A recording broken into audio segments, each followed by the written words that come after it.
당신을 지키고 싶어. 행복해지자 우리.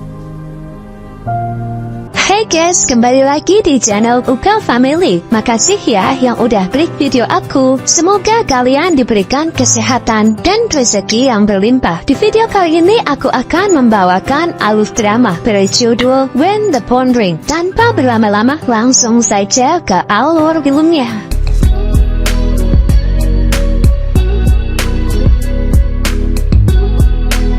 Sementara itu, Hejo merasa panik karena Seon tidak memberi kabar. Hejo lalu melaporkan hal ini pada polisi. Namun karena belum 24 jam, polisi tidak menerima laporan orang hilang seperti ini. Hejo lalu pergi ke rumah mertuanya. Satu-satunya harapan adalah mereka. Apakah mereka mau bertindak karena Seon tidak ada kabar? Hejo bahkan sudah tidak menutupi jika ia bisa bicara. Bahkan Hejo merasa kesal jika selama 3 tahun menikah, Hejo baru saja mengetahui jika Seon bukanlah anak kandung keluarga Baek. Namun untuk saat ini, Hejo harus mengesampingkan masalah tersebut. Kedatangannya ke rumah ini adalah ingin mereka semua mencari keberadaan Baek Seon. 3년의 백성. Saat akan pulang, Hejo dihadang oleh salah satu anak buah keluarga Baek bernama Pak Kim. Ia bercerita jika dulu saat baru datang ke rumah ini, Seon kecil bagaikan anak kecil yang tersesat. Ia merasa kebingungan dan ketakutan. Pak Kim sangat mencemaskannya. Rupanya dulu Seon asli juga pernah melakukan operasi mata, namun tidak banyak orang yang mengetahuinya. Sejak saat itu, matanya sudah tidak lagi berbeda warna. Tiba-tiba Hejo mendapat kabar dari Sangwoo jika saat ini Seon ada di rumah sakit dan sedang menjalani operasi. 한 정도 됐어.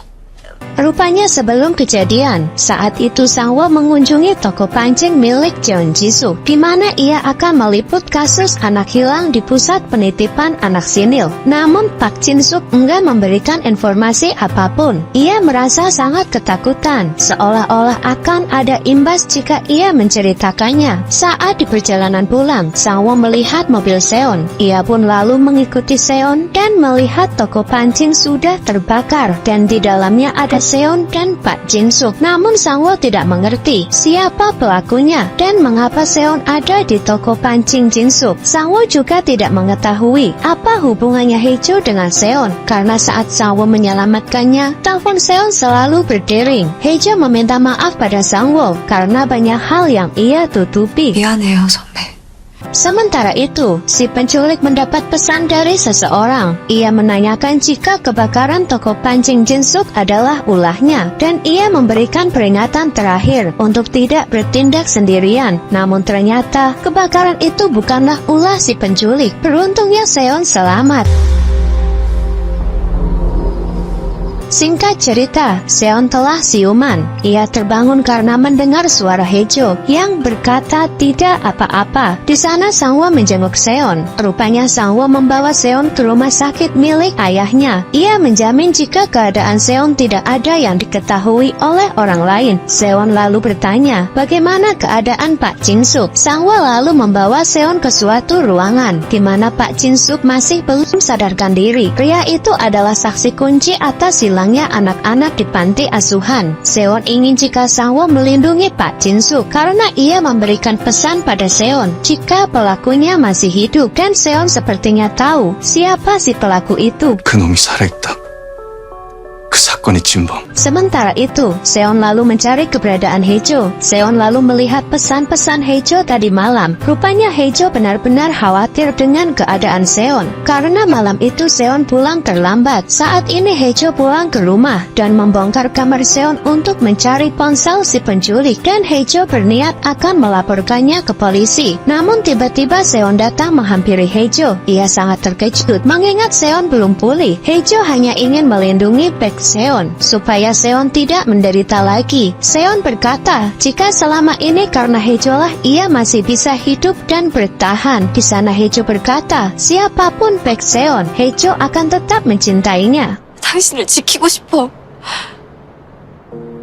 Singkat cerita, Hejo membawa Seon ke rumah sakit. Seon ingin Hejo berada di sampingnya sampai ia terlelap. Di sana Hejo bertanya, bagaimana bisa Seon mengetahui keberadaan dirinya? Rupanya setelah insiden di gunung, Seon selalu khawatir dengan keadaan Hejo, sehingga ia selalu berbagi lokasi dengan ponsel Hejo. Seon memberi pesan pada Hejo, jika suatu hari nanti ia menghilang lagi, ia berharap Hejo tidak mencarinya, karena ia akan mencari Hejo. Sebenarnya Seon sudah mengetahui siapa pelakunya. Ia tahu apa yang pelaku inginkan, yang tak lain adalah nama dan posisi Baekseon sekarang. Seon berencana akan membuang nama Baekseon dan ingin memulai hidup baru bersama Hejo. Saat itu Hejo tertidur di pelukan Seon.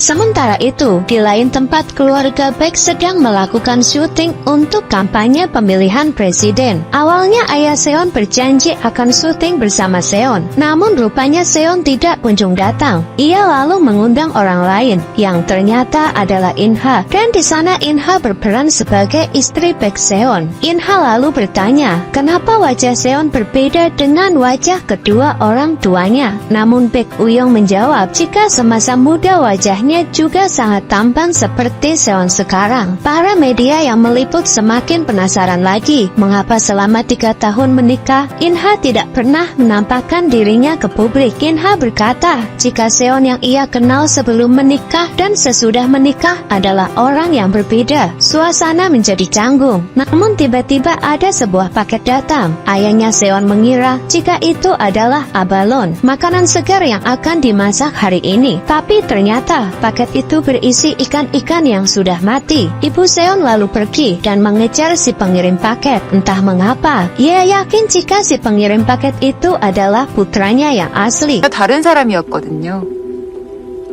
Sementara itu, Seon menerima kabar dari Sangwoo jika Pak Jin-suk telah siuman dan kini mencari dirinya. Pak Jin-suk meminta maaf pada Seon. Seharusnya dirinya tidak membiarkan anak itu hidup. Setelah kakek Seon membunuh anak di sungai, yang ternyata itu adalah Baekseon yang asli dan mengira sudah mati. Namun ternyata ia dirawat dan ditolong oleh Pak Jin-suk. Saat itu Seon yang asli telah kehilangan ingatannya. Di sana Seon bertanya, di mana semua tas hitam yang diurus Pak Jin-suk selama ini, karena ia harus mencari tas tersebut dan akan membongkar kebusukan kakeknya Seon. 알겠습니다. Sementara itu, Hejo bertemu dengan Sangwoo. Ia meminta maaf dan berterima kasih pada Sangwoo karena sudah menolong Baekseon. Hejo lalu bertanya, bagaimana bisa jika dirinya mengetahui Hejo bisa berbicara? Rupanya pengurus panti pernah bilang bahwa ia pernah mendengar jika Hejo sedang menina bubukan seorang bayi di panti. Di sana Sangwoo berkata, jika Hejo harus tahu satu hal, jika Seon tidak menyembunyikan Hejo, melainkan ia sedang melindungi Hejo. Seon tidak ingin jika Hejo mendapatkan serangan seperti dirinya. Singkat cerita, Hejo lalu membantu Seon berapikan dasi. Sebelum menyambut Hari Iklim Lingkungan dimulai, Seon sudah tidak sabar bekerja berdampingan dengan Hejo. Di acara itu, Seon tampil maksimal seperti biasa, dan Hejo pun tidak kalah sebagai juru bahasa isyarat yang baru, dan ia membuat semua orang bangga kepadanya, termasuk ayah Hejo yang sangat bangga padanya dan menantunya. Setelah acara selesai, Seon bergegas pergi ke suatu tempat. Ia lalu menghubungi rekannya untuk mencari informasi tentang kasus anak-anak panti yang hilang. Rupanya ada satu anak yang kembar. Jika ia bisa menemukan kembarannya yang masih hidup, maka mereka bisa menemukan saksi. Seon lalu memerintahkan Pak Dok-jae untuk menghantarkan Hejo kembali ke kantor.